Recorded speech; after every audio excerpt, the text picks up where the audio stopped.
Hello നമസ്കാരം. നമ്മളിന്ന് നിൽക്കുന്നത് നമ്മുടെ മദർ പ്ലാന്റ്സിൻ്റെ ഒരു സൈറ്റിലാണ്. അപ്പോൾ നിങ്ങൾ കഴിഞ്ഞ വീഡിയോയിൽ നമ്മൾ കണ്ടിട്ടുണ്ടായിരുന്നു ഇതെങ്ങനെ കട്ട് ചെയ്ത് കൊണ്ടുപോകുന്നത് എങ്ങനെയാണെന്ന് കണ്ടിട്ടുണ്ടായിരുന്നു. അപ്പോൾ ആ കട്ട് ചെയ്ത ആ സ്റ്റമ്പേൽ നിന്ന് കട്ട് ചെയ്തെടുത്ത് അതിലെ കണ്ണ്, അതായത് ബഡ്, ആ ബഡിൻ്റെ വ്യത്യാസങ്ങളും അത് എത്ര ടൈപ്പ് ബഡ് ഉണ്ടെന്നും എന്തൊക്കെയാണ് അതിൻ്റെ കാര്യങ്ങളും അതെങ്ങനെയാണ് എടുക്കുന്നതെന്ന് നമുക്ക് ഡീറ്റെയിൽ ആയിട്ട് നോക്കാം. അപ്പോൾ ഈ ഒരു കമ്പ് നമുക്ക് മുറിക്കാൻ പ്രായമായ കമ്പല്ല, എന്നാലും ഈ ബ്രൗൺ ബഡിൻ്റെ വ്യത്യാസങ്ങളും അതിൻ്റെ പ്രത്യേകതയും കാണിച്ചാൽ വേണ്ടിയിട്ടാണ് നമ്മളിപ്പോൾ ഇത് മുറിക്കാൻ പോകുന്നത്.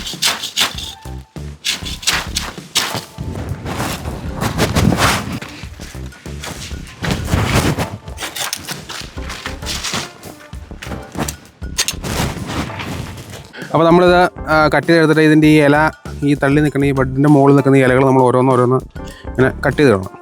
ഇത് ശരിക്കും നല്ല പ്യുവർ ബ്രൗൺ ആയിട്ടില്ല. പ്യുവർ ബ്രൗൺ നമുക്കിവിടെ വളരെ കുറവാണ്. അപ്പോൾ നമുക്ക് ഏകദേശം ബ്രൗൺ ആയ ഒരു കമ്പാണ് നമ്മൾ കണ്ടിച്ചെടുത്തേക്കണത്.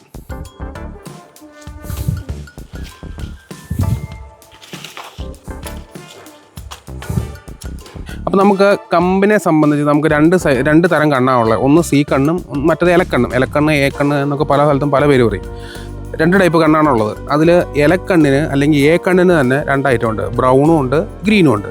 സി കണ്ണിനും ബ്രൗണും ഉണ്ട് ഗ്രീനും ഉണ്ട്. അപ്പോൾ അതിൽ വ്യത്യാസം ഇത്രേ ഉള്ളൂ. ചോട്ടിൽ ബ്രൗൺ ആയിട്ട് നിൽക്കുന്ന സ്ഥലത്തു നിന്ന് എടുക്കുന്നതിനാണ് ബ്രൗൺ ബഡെന്നും, മുകളിലേക്ക് പച്ചപ്പ് കൂടി വരുന്ന സ്ഥലത്തു നിന്ന് എടുക്കുന്ന കണ്ണിനാണ് ഗ്രീൻ ബഡെന്നും പറയുന്നത്.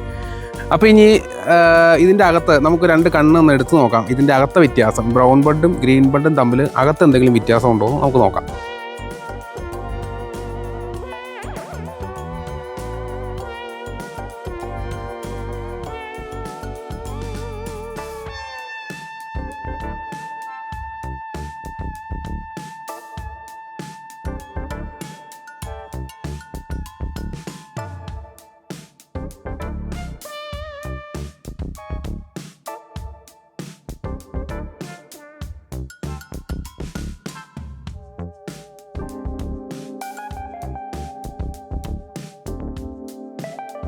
അപ്പോൾ നമ്മൾ നമ്മുടെ ബഡ് കട്ട് ചെയ്തുകൊണ്ട് വന്നിട്ടുണ്ട്. നമ്മുടെ കുറച്ച് സമയമായി കട്ട് ചെയ്തിട്ട്, അതുകൊണ്ട് തന്നെ അതിൻ്റെ ആ ഒരു പച്ചപ്പൊക്കെ പോയി ഒന്ന് വാടി തുടങ്ങി. അപ്പോൾ ഇതിൻ്റെ അകത്തേക്ക് നോക്കുവാണെങ്കിൽ എല്ലാത്തിൻ്റെ അകത്തും അരിയുണ്ട്. അരി മുളച്ചാണ് ഈ പുതിയ തൈ ഉണ്ടാവുന്നത്. അതിനകത്തും അരിയുണ്ട്. കാഴ്ചയിൽ തന്നെ അകത്ത് വലിയ വ്യത്യാസങ്ങളൊന്നും കാണാനില്ല. പുറമേയുള്ള വ്യത്യാസമുള്ള ഈ ബ്രൗണും ഗ്രീനും നമ്മളെ വ്യത്യാസമാണ് പുറമേ കാണാനുള്ളൂ. അകത്ത് വലിയ വ്യത്യാസങ്ങളൊന്നുമില്ല.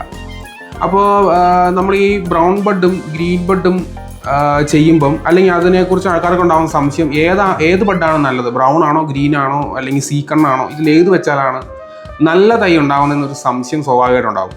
ഇതിൻ്റെ അടിസ്ഥാനം എന്ന് പറഞ്ഞാൽ നമ്മൾ ബഡ് ചെയ്യുന്നതിലാണ് കാര്യം. ഈ കണ്ണ് എങ്ങനെയായാലും ബഡ് ചെയ്യുന്ന തൈയിനെയും ബഡിങ് ചെയ്യുന്ന രീതിയും ഡിപ്പെൻഡ് ചെയ്തിരിക്കും അതിൻ്റെ മുള ഉണ്ടാവുന്നത്. നമ്മൾ എന്തോരം നല്ല കണ്ണ് അല്ലെങ്കിൽ എന്തോരം നല്ല ബഡ് കൊണ്ടുവന്ന് തൈയെ കൊണ്ടു വെച്ചാലും ആ തൈ കെയർ ചെയ്യാതെ വന്നാലോ അല്ലെങ്കിൽ അതിന് സമയത്ത് വളം ഇടാതെ അല്ലെങ്കിൽ അങ്ങനെ വന്നാലും നമ്മൾ എന്ത് നല്ല ബഡ് വെച്ചെന്ന് പറഞ്ഞാലും അത് നന്നായിട്ട് മുളച്ചു വരില്ല.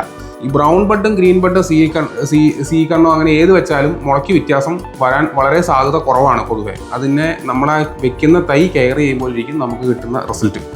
അപ്പോൾ ഇത് നമ്മളെ വ്യത്യാസവും കാര്യങ്ങളൊക്കെ എല്ലാം മനസ്സിലായെന്ന് വിശ്വസിക്കുന്നു. അപ്പോൾ കൂടുതൽ നേഴ്സറി വിശേഷങ്ങളും കാര്യങ്ങളൊക്കെ ആയിട്ട് നമുക്ക് അടുത്ത വീഡിയോ കാണാം. Thank you.